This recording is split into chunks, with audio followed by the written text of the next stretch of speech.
Le restaurant glacier La Casa Glace et le restaurant Bleu Océan vous présentent De vous à nous.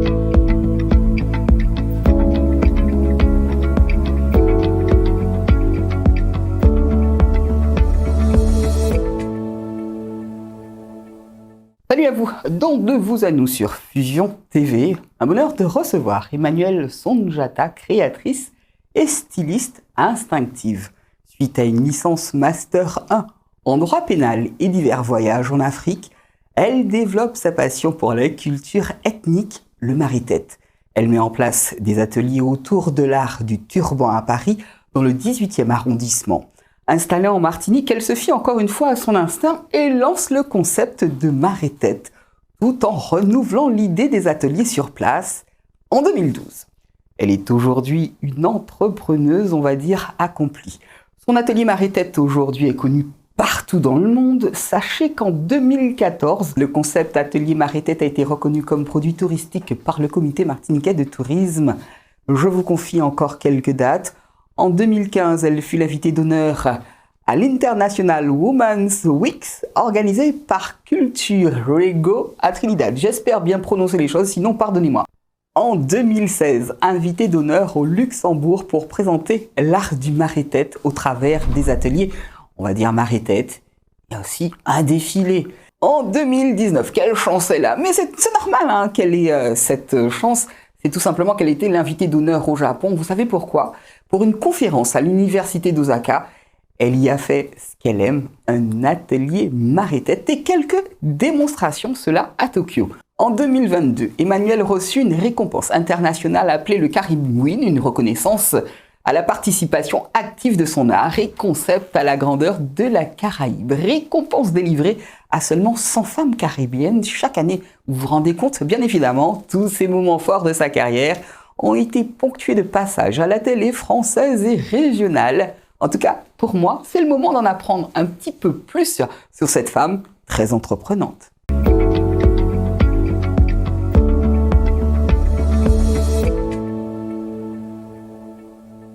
Emmanuelle, mes salutations, bienvenue. Comment tu vas ? Bonjour Canel, je vais bien, merci. Ouais. Ah, tant mieux. Avec le sourire que tu affiches, ça se voit que tu vas bien. Alors, tout de suite, dans le vif du sujet. Emmanuelle, quel a été ton premier job ? Bon, j'ai pas vraiment jobé durant mon adolescence et même ma jeunesse, à vrai dire. J'ai eu la chance... ma grand-mère était commerçante, donc parfois je travaillais dans sa boutique. Était située à l'époque à Fort-de-France, au centre-ville.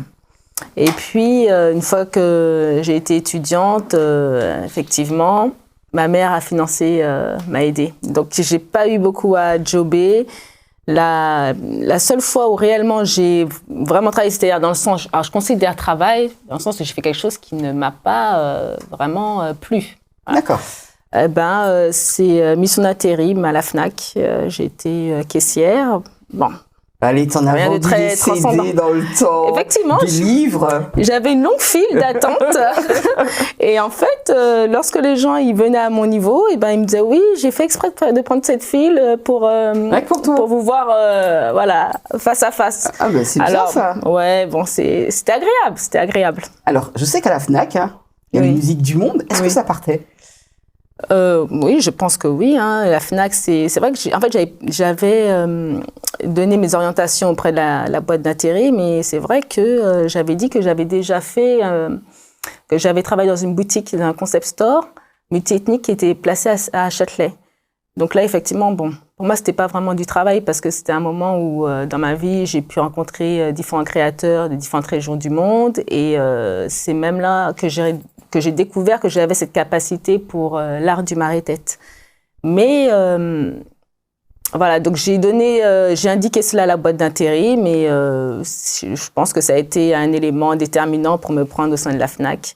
Parce que mon look faisait un peu culture du monde aussi, parce que je portais déjà le Mari-Tête et tout ça, donc effectivement, oui. C'est vrai que tu es une très très belle femme, une très belle... On va dire antillaise, hein. On n'est pas peur des mots. Oui. Mais je te retourne le compliment, Canel. C'est bien gentil, merci. Oui. Je voudrais savoir, alors je suis toujours curieuse dans cette émission, est-ce que tu es Insta ou TikTok ? Plutôt Insta. Qu'est-ce que tu penses de TikTok? Bon, ça peut être intéressant. Il paraît qu'il y a des gens qui gagnent leur vie grâce au TikTok. Après, je trouve que c'est beaucoup trop intrusif et faut être beaucoup connecté, sachant que déjà Instagram, je le suis déjà pas mal. Ouais, quand même. Alors, non, je préfère ne pas trop oui, trop de réseaux tue le réseau. Voilà. Force de persévérance, certes, hein, moi je le sais. Comment ta passion est-elle devenue ton métier? Bon. Moi, j'ai été simplement guidée par ce feu, en fait. Je ne me vois pas faire autre chose que ce que je fais aujourd'hui. Je n'imaginais même pas toutes les récompenses que j'ai pu avoir, ou même tout cet intérêt, je n'imaginais même pas que ça pouvait arriver. C'est-à-dire que pour moi, c'était simplement l'amour de partager ce que j'aime faire et de faire aussi que les gens ils prennent conscience aussi qu'il faut se tourner vers nous-mêmes. C'est-à-dire qu'on a tellement de richesses dans notre culture afro-caribéenne et caribéenne essentiellement, et je vais même préciser martiniquaise, que je trouvais ça dommage. Moi qui ai vécu longtemps en France et qui ai eu à voyager, je trouvais ça dommage qu'on soit toujours tourné vers l'extérieur. Et lorsque en France, l'art du foulard a commencé à se développer, sachant qu'en France, j'étais l'une des premières à travailler sur ce domaine, à avoir lancé en fait la discipline, c'était beaucoup les femmes d'origine africaine qui faisaient cette pratique-là. Donc, elles parlaient uniquement de ce qu'elles connaissent, quoi, par rapport à leurs origines. Et je trouvais ça dommage qu'en tant qu'antillaise, alors qu'on connaît cette pratique chez nous, on a toujours connu nos arrières, nos grands-mères, nos mamans s'attacher les cheveux, et ben que nous aussi, on ne soit pas là en train de le diffuser, de l'apprendre à nos compatriotes et à celles aussi qui sont intéressées et qui viennent d'autres régions du monde. Et c'est pour ça que j'ai dit non, moi je vais effectivement, je vais faire quelque chose qui me suis proche, c'est-à-dire effectivement faire le turban parce que je le faisais depuis le collège. Et moi donc. Et ça nous rendait exceptionnels parce que les autres, elles avaient toujours un défrisage. C'est vrai. Hein, ça nous rendait exceptionnels. C'est vrai. Hein. Ça donne une allure. Et ça donne une allure, un port de tête particulier. Et puis tout de suite, ça raconte une histoire. Hein. Vous savez, c'est un accessoire qui en dit long en fait sur votre identité, l'air de rien. Et cette identité, on ne doit pas en avoir honte. En France, il y a beaucoup d'Antillais qui sont en France. Et au final, c'est une catégorie qui restait discrète, notamment dans cette discipline. Et je me suis dit, on n'a pas à être discret. En tout cas, on n'a pas à aller forcément chercher ailleurs ce que nous-mêmes, on a déjà chez nous. Et c'est pour ça que j'ai lancé le concept Atelier Mare et Tête. J'ai pris le créole et puis je l'ai mis en avant comme tête de plomb pour dire oui, nous, ici, là, nous sommes fiers de ce que nous sommes et on va aller de l'avant. Et attention à déposer. Hein. Oui, déposer, effectivement. Alors, elle aime bien parler du Mare et Tête, mais moi, je reviens à mes questions. Qu'est-ce que tu n'aimes pas dans cette vie d'aujourd'hui? Que n'aimes-tu pas que l'on te fasse? Eh ben, j'aime pas le manque de sincérité. J'aime pas ça. Voilà, je préfère qu'on me dise franchement, ce que tu as fait me déplaît, que découvrir qu'en réalité les hypocrites quoi. Dans le dos quoi. Voilà, j'aime pas ça. J'aime pas aussi les personnes qui ont un ego surdimensionné. Et voilà. Parlant de ces gens, la vie les rattrape, semble-t-il. Quel est le pays que tu ne veux pas visiter? Peut-être la Mauritanie. Why? Ouais, parce qu'ils pratiquent encore l'esclavage et je crois que ça va pas me faire plaisir Certainement, ça me fera pas plaisir de voir ça. Donc non, je préfère pas y aller. Un passage biblique que tu connais, si tu connais les passages bibliques. Eh bien, David et Goliath. Si tu devais passer un message à ton père, ce serait? Eh bien, salut et au revoir. Voilà. Tout est dit. Un proverbe martiniquais que tu aimes. Déjà, pourquoi pas les créoles? Je t'ai jamais entendu parler créole. oui, mon cas pas les créoles. En tout cas, bon, mon cas essayé pas les créoles. Ouais, mais c'est beau la langue. Cette langue, elle est vraiment belle. C'est vrai, hein, mais avec mon accent, puis j'ai l'impression de ne pas avoir la bonne élocution. Alors je me dis, oh là là, je suis en train de la défigurer quand je la prononce. Alors, on essaye avec le proverbe. Oui. Alors, Sakita, Orivia, Pakashai. Ah, elle a essayé, c'est pas mal. Quelque chose qui te tente et que tu as peur de réaliser. Non. Aucune peur. Bon, je dirais pas que j'ai pas peur, mais c'est parce qu'il y a la peur que je vais y aller. Ah, voilà. Combattante, hein? Oui, bon, après, moi, je me dis, tout ça, c'est dans la tête, hein, c'est dans la tête. Et les personnes dont je suis admirative, elles ont surmonté leur peur. Alors, je sais qu'il faut passer par là si on veut pouvoir atteindre ses objectifs et toucher les étoiles. C'est là. Alors, on a parlé de personnes pour qui tu voues l'admiration. Quelles sont ces femmes? Je suppose que ce sont des femmes ou ces hommes, mais qui sont-ils? Juste deux comme ça. Alors, j'ai découvert récemment la biographie de Tina Turner. Wow. Ouais. Celle-là, elle s'est battue. Et franchement, elle en a reçu des coups, hein, la pauvre. Mais elle a surmonté tout ça. Quelle vie, hein? Une belle vie, hein? Oui, quand même. Mais pas facile. Pas facile. Eh ben ouais, j'ai de l'admiration pour cette femme-là. Et puis, effectivement, pour ma mère, c'est-à-dire qu'il n'y a pas besoin d'être une star aussi, d'être sur les podiums pour briller. En tout cas, elle brille à mes yeux. Donc, voilà. Alors, elle l'a dit, je ne sais pas si vous pouvez voir ses yeux, mais ça a brillé d'un coup. Je me suis dit, elle va jeter une larme et ça sent, quoi. Ah, oui. Oui. La dernière fois que tu t'es énervée, si ça t'arrive, et puis c'était à quelle occasion? Bon, ben, pas plus tard qu'hier. Tout à fait. Non, bon, c'est professionnel. Moi, c'était professionnel. Et puis, il y a des retours de flammes comme ça qui reviennent et on est obligé de mettre... C'est un manque de respect? Oui, il y avait un peu de ça. Il y avait un peu de ça. Et puis, surtout, c'est... ça revient à l'ego. C'est-à-dire qu'il y a des personnes dans le métier dans lequel je suis, métier artistique, qui pensent être des personnes plus importantes que d'autres. Alors que toute personne a sa place. En tout cas, moi, si aujourd'hui j'y arrive, c'est parce que c'est un travail d'équipe. Les photographes avec lesquels je travaille, ils sont vraiment très talentueux. Les modèles aussi. Et malheureusement, il peut arriver dans ce milieu qu'il y ait des gens qui croient qu'ils sont au-dessus des autres. Et il faut parfois leur rappeler que quand on se met sur un piédestal, le risque, c'est de tomber. Donc, c'est bien voilà. Dit. Planète entière, si vous pouviez entendre. La Martinique est une île fort appréciable. Oui. Quelle île de la Caraïbe, où tu te vois y vivre? Ne me dis pas Martinique encore. Ouais. Serait... Bon. Tu connais les autres îles un petit peu, Saint-Martin, Trinidad, Barbade. Trinidad, t'as apprécié? Pas trop. Parce d'accord, que, on ressent ça. Oui, c'est un peu américanisé. Leur côté un peu caribéen et un peu édulcoré. Après, les autres îles, je trouve qu'il n'y a pas suffisamment de variété géographique comme chez nous. Hein. C'est vrai, bon, voilà, moi je suis obligée de comparer avec ce que je connais. Et tu as bien raison, très cher. Bien. Justement, quelle est la dernière fois que tu as mangé des produits locaux? Et puis c'était quoi? Eh ben, pour les fêtes, je mangeais des langoustes. Voilà. Ouais, il y en a qui en rêvent. Hein. Pas mal quand même. Hein. Alors, tout de suite, te demander quel rôle tiens-tu auprès de tes parents, que ce soit grands-parents, cousins, cousines, maman. Quel est le rôle que tu as? Je pense que... après, c'est vrai que c'est la meilleure personne pour te répondre, ce serait un membre de ma famille, mais je pense que je suis un soutien.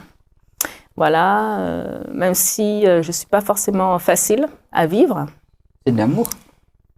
Ouais, mais je pense être un soutien, c'est-à-dire que quand on a une difficulté, je suis quelqu'un qui reste à l'écoute et puis je suis quelqu'un de loyal. Voilà. Moi, je suis curieuse. Hein. Oui. Je veux savoir, apprends que ta maison elle est en train de brûler. Quel est le premier objet que tu saisirais? Ah non, je vais récupérer ma mère. Non, C'est pas un objet, hein, c'est pas un objet, mais bon. Non. C'est sûr qu'on met pas la famille. Quel est le premier objet que tu prends? La photo de ma grand-mère. Parle-nous de ta grand-mère en 2 mots. Eh ben, une femme forte et blessée. Comme la plupart de nos grands-mères. Oui, je pense. Hein. Ils se sont construits une carapace, mais au final, qu'est-ce qu'elles en ont pris des coups? Elles en ont bavé. J'ai envie de pleurer. Donne-nous une raison pour laquelle les gens s'inscrivent à tes cours d'atelier marée-tête. Ben, je pense qu'ils ont perçu effectivement qu'il y avait autre chose qu'un simple marée-tête, c'est qu'il y a de la technicité. Quand on voit ton turban. Il y a le sens de l'esthétisme aussi, on travaille sur le stylisme. Et qu'en fait, réellement, c'est un art. Voilà, ce n'est pas uniquement s'attacher les cheveux, hop, je peux me sortir, je m'attache les cheveux sans faire attention à tous ces paramètres-là. Et puis, au sein de mes ateliers, c'est vrai que j'ai de la bienveillance à l'égard de des filles qui participent. Parce que c'est uniquement comme ça, je pense qu'on peut réellement prendre le goût d'apprendre et puis après de vouloir ensuite le porter, d'oser en fait, passer le pas pour après le porter et puis le montrer et l'assumer. Donc il faut d'abord de la bienveillance, accompagner les femmes, prendre le temps qu'il faut dans la pédagogie et puis normalement la magie devrait opérer. J'aimerais avoir un souvenir d'enfance d'Emmanuel. Je reprends le sourire parce que là on parle de l'enfance. Oui. Un souvenir avec bonne maman, tiens. T'as un souvenir avec elle? Bon, moi, c'était les choses relativement simples. Hein. Avec ma mère, on avait pour habitude d'aller faire les centres commerciaux. À l'époque, c'était en France, à La Défense. Et voilà, on rêve devant les vitrines, on essaye des vêtements. Voilà, les moments entre filles, entre femmes. Maman et fille. Et puis, une belle complicité. Qu'as-tu déjà mangé, mais que tu n'aimes pas? Le trempage. Bon, après, ça dépend des gens. Il paraît que ça dépend des gens qui le préparent, mais c'est vrai que à un moment donné, c'est bon. Ok. La dernière fois que tu es allée sur Google, c'était pourquoi? Est-ce que tu y vas souvent déjà? Ouais. Ah, je suis quand même relativement connectée. Hein. Oui. C'était pour regarder une définition d'un mot. Voilà. Un avis sur ce que vit la Martinique. Alors j'entends par là, pour toi, quel est le plus gros problème qu'il peut avoir sur cette île? En général? En général. Ben, je pense qu'il y a un problème de communication intergénérationnelle ici. Pas de transmission? Ouais, pas de transmission, pas d'écoute. Et au final, la peur a pris la place. Donc ça, chacun est encore plus isolé. C'est compliqué parce que moi, j'ai pas connu cette Martinique-là. J'ai connu la Martinique où le voisin pouvait même venir voir ton enfant comment il allait. Vous voyez, il y avait cette forme de cohésion sociale. Et maintenant, chacun est dans son coin. Et ça se ressent bien durant les fêtes, là. Noël aussi, on a ressenti ça. Hein. Les tensions. Oui. Ouais. Si je te dis demain, on va faire un tour dans les EHPAD, alors moi, je joue à l'animatrice. Ouais.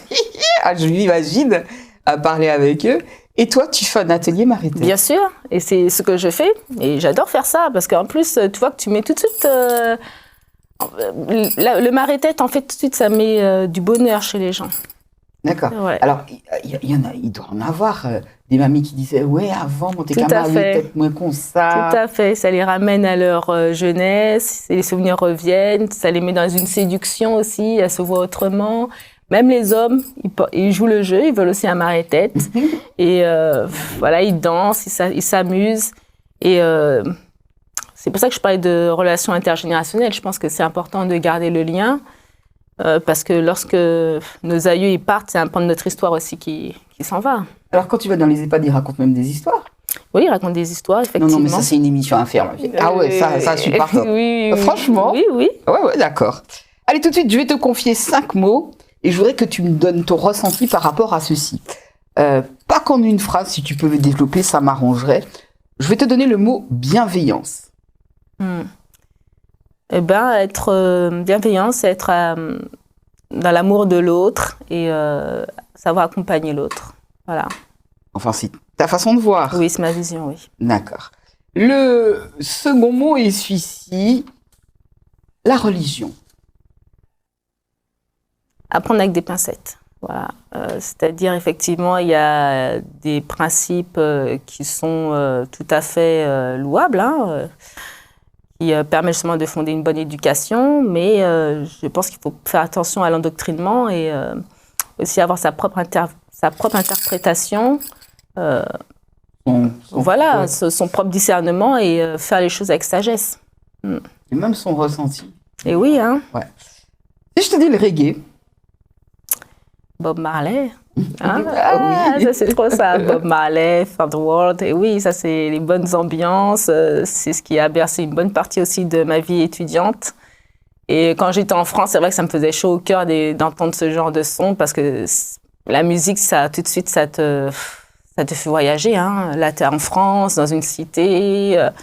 Il fait froid, il fait gris. Et là, tu mets un petit son qui te rappelle la Caraïbe. Là, tu dis, ouais, ok, ouais, je viens de là, quoi. Ça sent les épices. Une grosse pensée pour tous ceux qui sont dans le froid. Il y en a même qui partent en vacances sous peu. J'ai l'impression qu'ils aiment bien et que ça leur manque. Mais bon, si je te dis le sexe. Avec sagesse. Ouais, avec sagesse, oui. Et si je te dis Fusion TV? Je dirais télé qui met en avant les richesses culturelles du pays et la singularité de la Martinique. Ah, c'est beau. Et tout de suite, avant de terminer cette émission, vous ne l'avez jamais vue sous ce jour, hein, sachez-le. Oui, si je t'invite à me fredonner quelque chose, ce serait... Ah là là là là là là. T'as un sourire magnifique, en tout cas. Ce serait... Non, je ne pourrais pas te le fredonner, mais... Moi, j'aime bien Whitney Houston, toi. Ah, c'est chaud. Oui. Elle monte, t'as vu comment elle monte les aigus. Voilà. Non, mais c'est une femme que j'aime beaucoup. J'aime son talent, sa beauté. Après, c'est vrai qu'elle a eu une fin de vie difficile, mais il y a quelque chose chez elle qui m'émeut. Et puis, c'est vraiment une artiste. Une voix pareille. J'en ai pas entendu d'autres qui pouvaient même arriver à sa hauteur. Quoi. Même Latina? C'est particulier. Voilà, deux talents différents. Exactement. Quelle satisfaction aujourd'hui te donne ton travail? D'être indépendante, satisfaction personnelle. Voilà, moi je suis mon propre patron. Alors, ça, je disais qu'au final, c'est pas, je me suis pas dit ah ouais, je vais être styliste. C'est au fil du temps que j'ai développé, en tout cas que j'ai continué à tenir cet objectif-là, qui était de pouvoir continuer à faire ce que j'aime, c'est-à-dire l'art du marée-tête, à le développer avec la vision dont j'en ai. Ça m'a amené à en faire mon métier. Parce que les gens ont vu que j'étais sérieuse, en fait, dans ma démarche, que je ne prenais pas ça de manière superficielle. Et à cela, le fait aussi que j'ai pu raconter l'histoire qui était ignorée, la loi Tignon, etc., autour de l'art du marée-tête, en fait, les Antillaises et les Caribéennes se sont retrouvées et ont pu se l'approprier réellement. Et c'est vrai que ça me procure cette indépendance où je me dis, tu vois, au final, quand tu t'accroches à ton rêve, quand tu crois en toi, en fait, tu peux réaliser tes rêves. Tu vois. Donc oui, c'est une satisfaction personnelle à ce niveau-là. Si tu avais un message, alors c'est trop fort, parce que croire en ses rêves, beaucoup hésitent, beaucoup arrêtent. Si tu devais donner un conseil à nos jeunes femmes du pays, ce serait? Eh bien, ce serait déjà de faire quelque chose réellement qui les anime, qui les fait vibrer, de ne pas forcément demander conseil à leur entourage, parce que moi, au début, mon entourage se moquait en fait, de moi. Après, j'ai eu aussi les médias qui se moquaient. Et puis, au début, ça faisait rire, voilà, tout simplement. Et puis après, c'est en fait de rester à un moment donné dans sa bulle. Et puis faire, voilà, faut faire pour se perfectionner, faire des recherches aussi, pour vraiment comprendre. En tout cas, moi, dans mon cas, c'était ça, comprendre réellement pourquoi le marie-tête est arrivé aux Antilles. Donc, si elles ont essayé de faire quelque chose sur la culture, essayer de comprendre jusqu'à la genèse. C'est pas de faire de manière superficielle, il faut vraiment aller au fond des choses, essayer de comprendre comment c'est venu chez nous, qu'est-ce qui l'a amené à ce qu'on soit aujourd'hui dans ce rapport, dans ce relationnel-là avec cette pratique culturelle, et après, lui donner une vision internationale, l'ouvrir sur le monde. Voilà, il ne faut pas rester caché, il ne faut pas être dans l'invisible.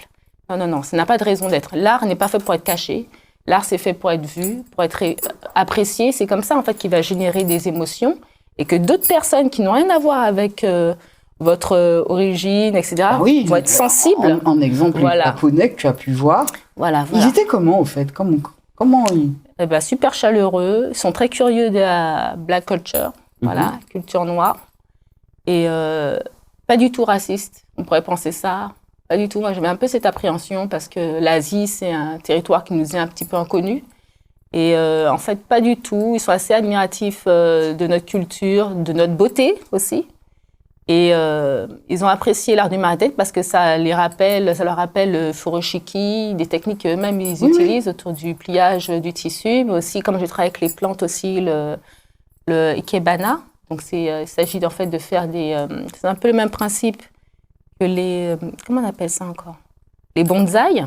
Mais en fait, là, c'est vraiment des plantes qui piquent et pour créer une architecture florale.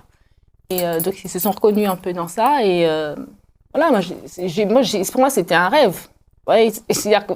T'as vu où ça t'a mené, hein? Vraiment, faut croire en soi. Il faut croire en soi et ne pas se laisser influencer par les peurs des autres. Parce que, en fait, les autres vont projeter uniquement leurs peurs. Donc, il faut vraiment rester focalisé sur ses objectifs, sur soi-même. Parfaitement raison. Oui. Ils projettent leur peur. Ah, tu n'y arriveras pas. Ah, ça se passe pas comme ça. Même une femme qui accouche, des fois, l'autre lui donne des conseils. Tu sais que ça fait mal, mais attends. Franchement. Mais de toute façon, il n'y a rien sans effort. Hein. N'est-ce pas? Il n'y a rien sans effort, il n'y a rien sans...